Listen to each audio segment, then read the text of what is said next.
Bismillahirrahmanirrahim. Tema di pagi hari ini tentang tema alamat as-sa'ati as-sughra allati lam taqa ilal an. Tanda-tanda kiamat kecil yang belum terjadi sampai hari ini. Ma'asyiral muslimin yang dimuliakan Allah Subhanahu wa taala. Kita tahu bahwa tanda-tanda alamat kecil itu memiliki beberapa peristiwa. Ada tanda-tanda alamat kiamat kecil yang sudah berlalu dan tidak mungkin kembali. Ada alamat kiamat kecil itu yang telah terjadi dan akan terus terjadi dan akan terulang-ulang kejadiannya. Kemudian yang ketiga, alamat tanda-tanda kiamat kecil yang belum terjadi.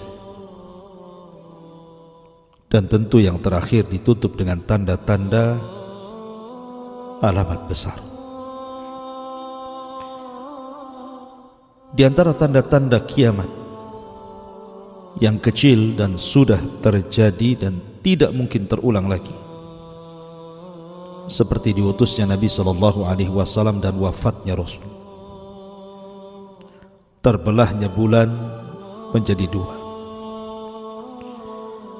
kemudian juga api Hijaz yang pernah terjadi di negeri Syam, kemudian alamat yang senantiasa terjadi dan akan terulang-ulang adalah futuhat wal hurub. Futuhat artinya pembebasan negeri dan peperangan. Kemudian juga menyandarkan ke perkara kepada yang bukan pakarnya. Kemudian kerusakan kaum muslimin. Kemudian terjadinya gerhana, terjadinya gempa, dan begitu seterusnya. Lah, adapun tanda-tanda kiamat yang belum pernah terjadi sudah saya singgung pada kesempatan yang lalu. Di antaranya mengeringnya sungai Efrat dan terlihatnya gunung emas. Kemudian juga kemarin kita sudah singgung tentang perang yang besar yang disebut dengan Malhamatil Kubra. Lalu apalagi tanda-tanda kiamat yang belum pernah terjadi tetapi akan terjadi di akhir zaman? Munculnya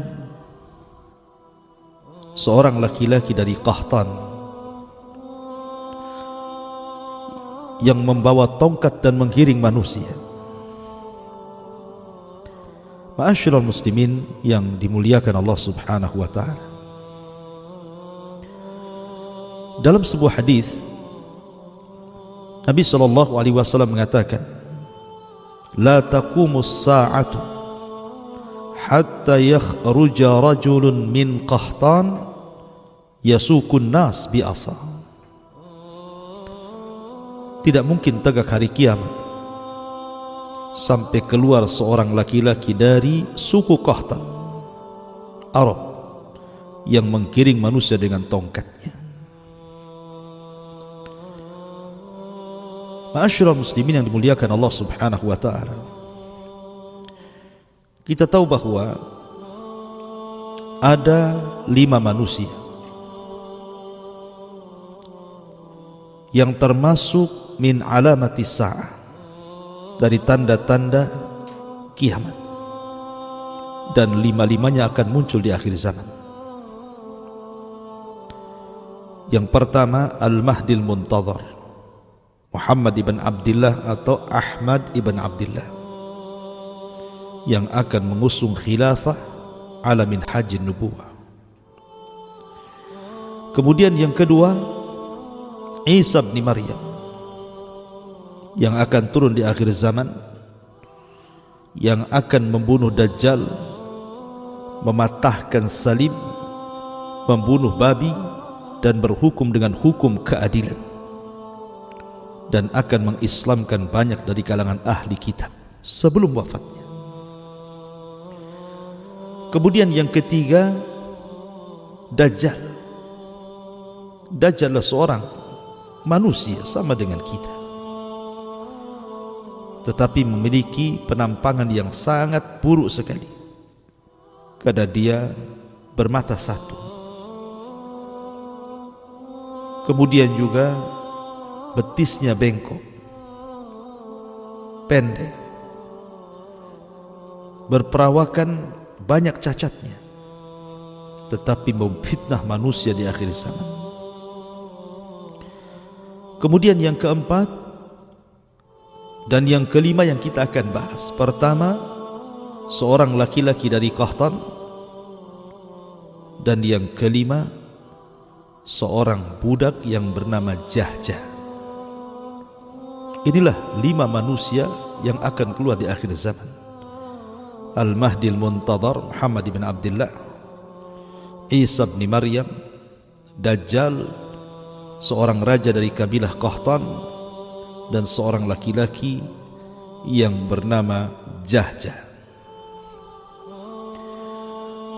Nabi SAW mengatakan, la taqumus sa'ah hatta yakhruja rajulun min Qahtan yasuqun nas bi'asa.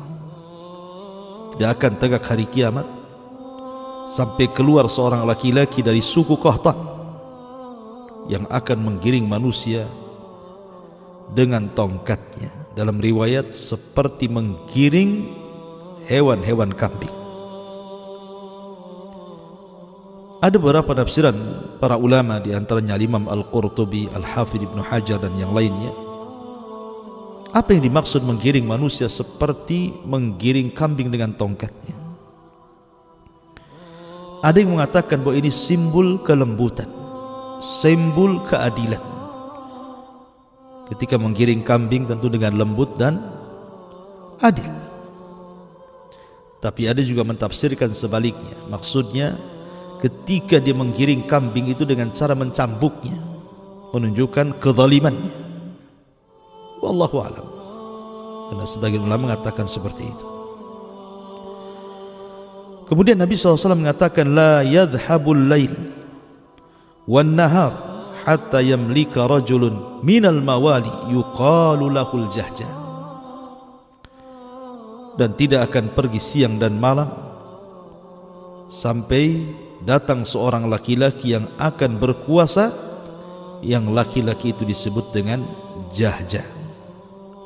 Jahjah itu artinya suara yang melengking, yang membentak. Terjadi silang pendapat, apakah rajulun minal Qahtan, laki-laki dari Qahtan itu, dari suku Himyar Yaman, adalah Jahjah, ataukah Jahjah sendiri dan seorang laki-laki dari Qahtan sendiri?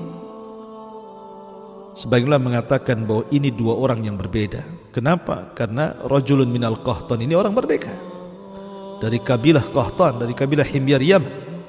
Tapi Jahjah ini bukan orang merdeka, mawali, mantan budak yang dimerdekakan. Ma'asyiral muslimin yang dimuliakan, tapi ada kemiripan, dua-duanya akan berkuasa di akhir zaman. Tapi kapan waktunya? Wallahu a'lam. Hanya Allah subhanahu wa ta'ala yang tahu tentang waktu berkuasa 2 laki-laki ini, rajulun minal Qahtan dan juga rajulun yuqalu lahu Jahjah, seorang laki-laki yang dikatakan dari negeri Qahtan dan seorang laki-laki yang dikatakan Al-Jahjah. Ma'asyiral muslimin yang dimuliakan Allah subhanahu wa ta'ala. Kemudian juga di antara tanda-tanda kiamat yang belum terjadi adalah munculnya seorang laki-laki dari Ethiopia, dari Habasyah, dari kelahiran Abrahatul Asram yang pernah menghancurkan Ka'bah tetapi tidak bisa karena diserang burung ababil. Seorang laki-laki yang sangat buruk perangainya, namanya Dzu Suwaiqataini. Suwaiqataini diambil dari kalimat sak, dan sak itu artinya paha, pemilik dua paha, karena pahanya melengkung seperti busur. Jelek jalannya, berkulit hitam, sangar. Sebagaimana riwayat Ahmad dalam musnadnya dari Abdullah ibn Amr, dia mengatakan dia mendengar Nabi SAW bersabda. Nabi SAW bersabda, yukharribul ka'bata dzu suwaiqataini minal habasyati wa yaslubuha hilyataha wa yujarriduha min kiswatiha walaka anni anzuru ilaihi. Kata Nabi SAW, Ka'bah akan dihancurkan oleh seorang laki-laki yang bernama pemilik dua betis, Dzu Suwaiqataini, dari negeri Habasyah, di mana akan mengambil seluruh perhiasan yang ada terpendam di bawah Ka'bah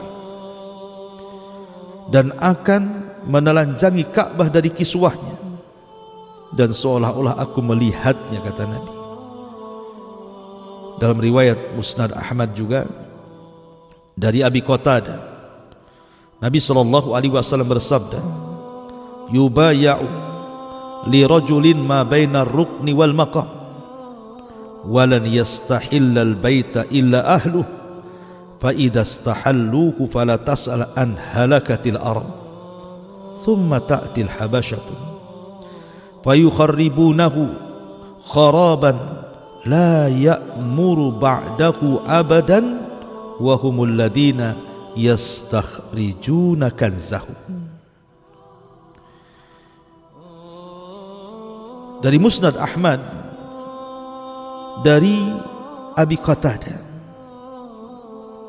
di dalam Musnad Imam Ahmad di situ dicantumkan dari Abi Qatadah, Nabi SAW bersabda bahwa sesungguhnya akan ada laki-laki, maksudnya Al-Bahdil Muntadhar, akan dibaiat di antara sudut tempat Hajar Aswad dan Maqam Ibrahim,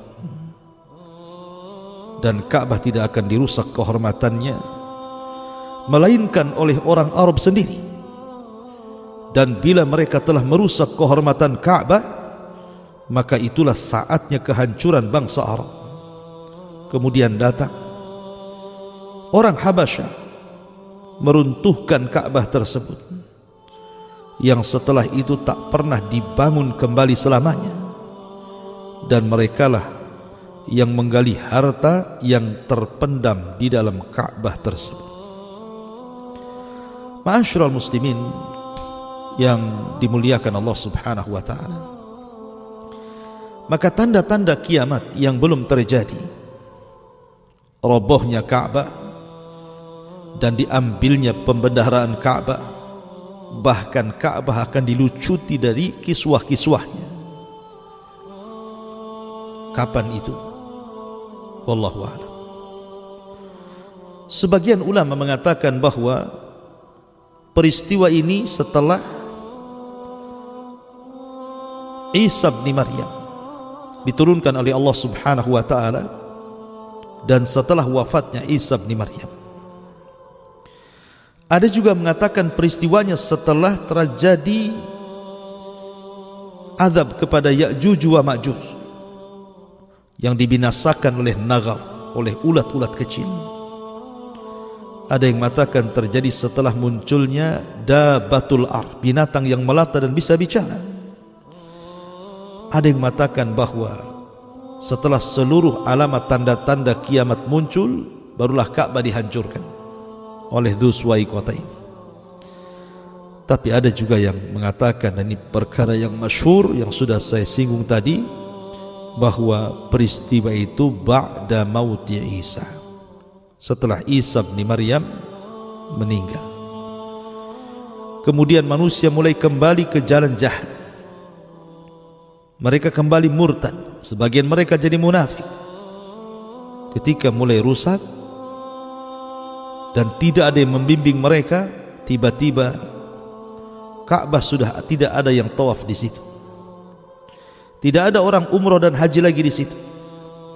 Maka saat itulah kemudian datanglah dari Ethiopia Habasyah seorang laki-laki yuqalu lahu Dzu Suwaiqatain. Namanya pemilik dua betis, bahasa Arabnya Dzu Suwaiqatain. Datang membawa palu dan pasukan, kemudian menghancurkan Ka'bah sekeping demi sekeping sampai rata dengan tanah. Kemudian mereka menggali isi pembendaharaan apa yang ada dalam Ka'bah itu, dan mereka lucuti Ka'bah dari kiswahnya. Ma'asyiral muslimin yang dimuliakan Allah Subhanahu wa taala, sebenarnya penghancuran Ka'bah itu pernah dilakukan oleh orang yang sama-sama dari Ethiopia Habasyah. Namanya Abrahatul Asram. Dia dikirim oleh tentara oleh Raja Habasyah ketika itu untuk menghancurkan kerajaan Dzu Nuwas di Najran, Yaman, karena sudah membantai banyak orang-orang Nasrani Najran dengan tangan besinya Dzu Nuwas. Karena Dzu Nuwas orang Yahudi, sementara rakyatnya mayoritas Nasrani. Akhirnya kemudian orang-orang Nasrani, rakyatnya itu disiksa oleh raja zalim Yahudi yang bernama Dzu Nuwas. Maka diutuslah Abrahatul Asram untuk menghancurkan Najran, membunuh Dzu Nuwas, dan berhasil dengan rekan jenderalnya namanya Riyadh. Kemudian belakangan singkat kata Abraha pun berkuasa di Yaman. Dan lebih singkat lagi ceritanya, tiba-tiba ketika dia membangun sebuah tempat ibadah dan tidak ada satupun orang Arab yang datang, ternyata alasannya Ka'bah, ditambah kemudian dihinakan. Maka dia marah berujung dengan ingin menghancurkan Ka'bah. Tetapi apakah berhasil? Tidak berhasil. Abraha tidak bisa berhasil menghancurkan Ka'bah, padahal secara keyakinan Abraha itu lebih berpetunjuk dibandingkan orang-orang kafir Quraisy. Ya, karena orang-orang kafir Quraisy itu penyembah Lata, Uzza, Hubal, Manat dan patung-patung yang lainnya, musyrikun, ahli syirik. Tetapi Abraha tidak. Abraha itu ahli kitab. Dia Nasrani. Turun padanya kitab Injil. Artinya bahwa secara hidayah ad-din, agama, Abraha itu jauh lebih baik dibandingkan orang-orang musyrik Arab. Tapi kenapa Abraha tidak diizinkan menghancurkan Ka'bah? Justru dia yang dihancurkan. Dikirim burung ababil, tarmihim bihi jaratin min sijil faja'alahum ka'asfin ma'kul. Dibinasakan oleh burung-burung ababil, tentara-tentara Allah Subhanahu wa taala. Rupanya Ka'bah dihormati, dilindungi Allah Tabaraka wa ta'ala, karena 50 hari setelah peristiwa ini akan lahir Sayyidul Anbiya wal Mursalin, pemimpinnya para nabi dan rasul. Sebab itulah Allah jaga Ka'bah dari penyerangan Abrahatul Asram ini.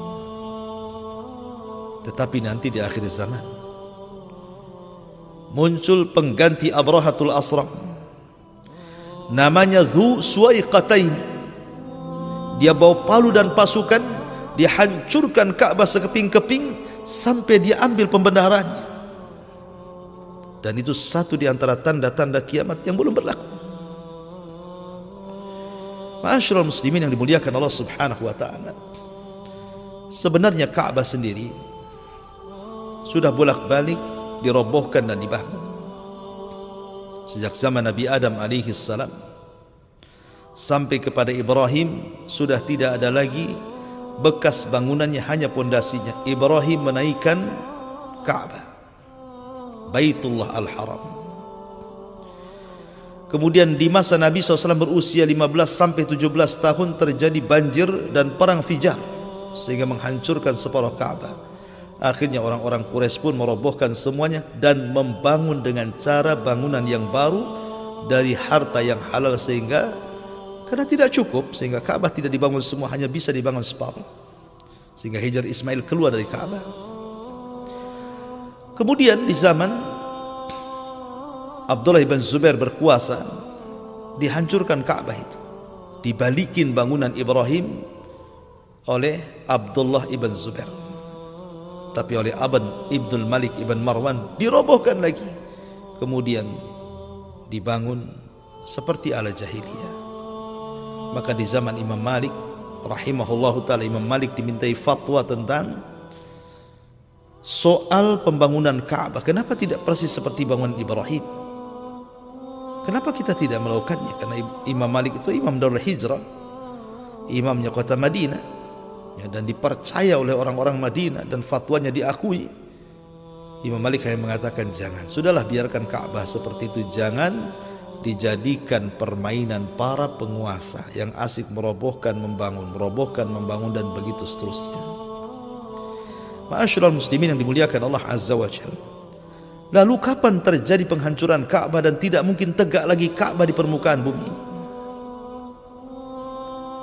Nabi SAW mengatakan dari Anas bin Malik radhiyallahu anhu, kata Rasul, la taqumu hatta la yuqal fil ardi Allah Allah Allah. Tidak akan tegak hari kiamat sehingga tidak akan dikatakan di bumi ini orang yang mengucapkan lafaz Allah Allah Allah. Rawahu Muslim.